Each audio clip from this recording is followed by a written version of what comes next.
Thanks for joining me. Today's counselling conversation is going to have a look at the subject of loneliness and isolation. I feel that particularly in the middle of a pandemic, it's very important to remember the impact that the loss of social interaction can have. And for some people, it can be detrimental to their mental health. And so it's back to looking at what we often look at, what we can control and what we can't, and how we interact with it and how that makes a difference. That lack of connection to others, sometimes even when you are actually with others, you can still have loneliness and isolation.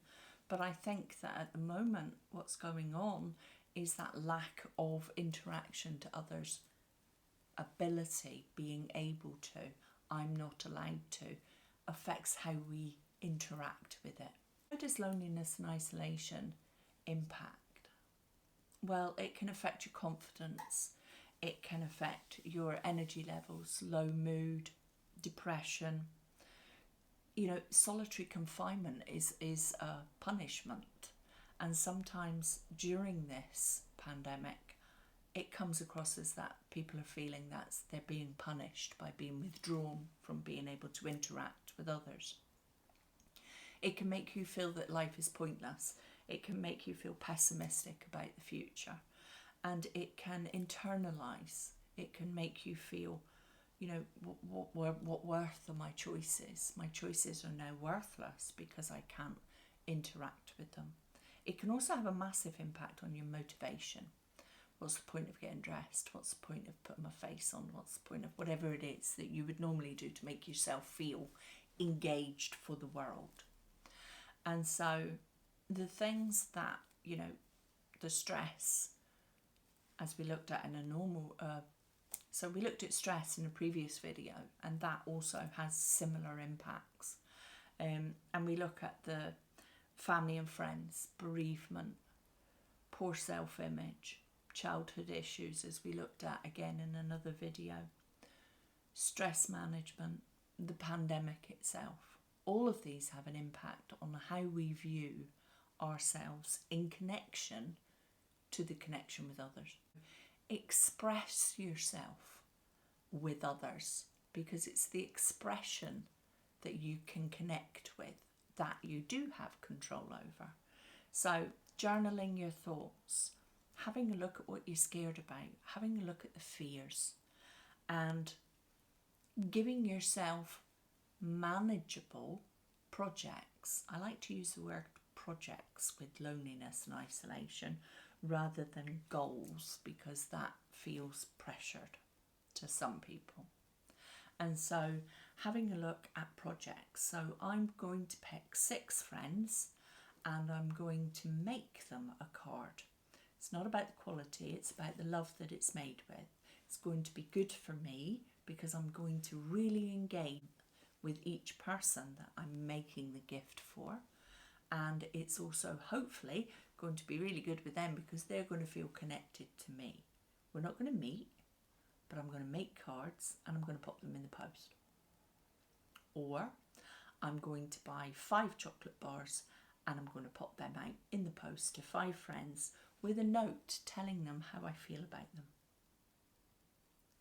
Pop out a card with a hot chocolate sachet and a biscuit. I do that one quite a lot. People just open it up and hopefully they will get a surprise. They will know that I cared and I thought about them. They will get the enjoyment of actually enjoying what was inside the card, a hot chocolate and a biscuit.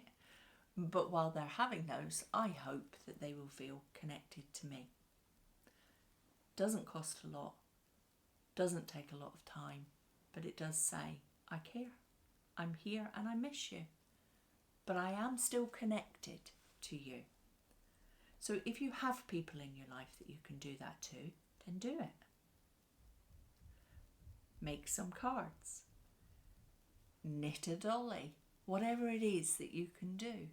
Write them a letter, tell them a joke, by letter, by phone, by text.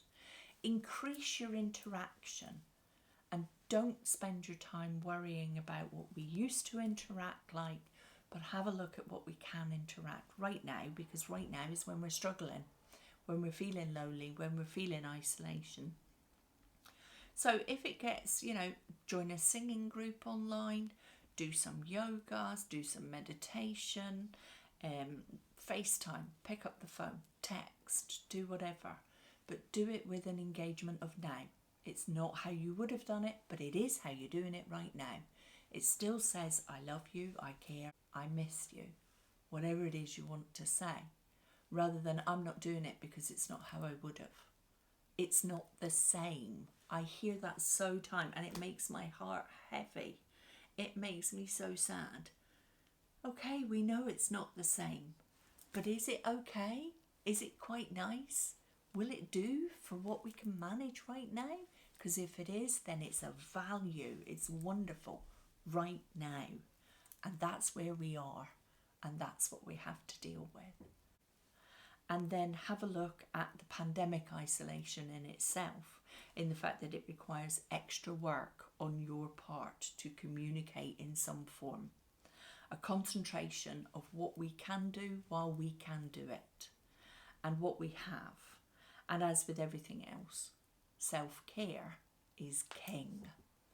Look after yourself. If you're feeling isolated, you're feeling lonely, then you need love and care more than ever.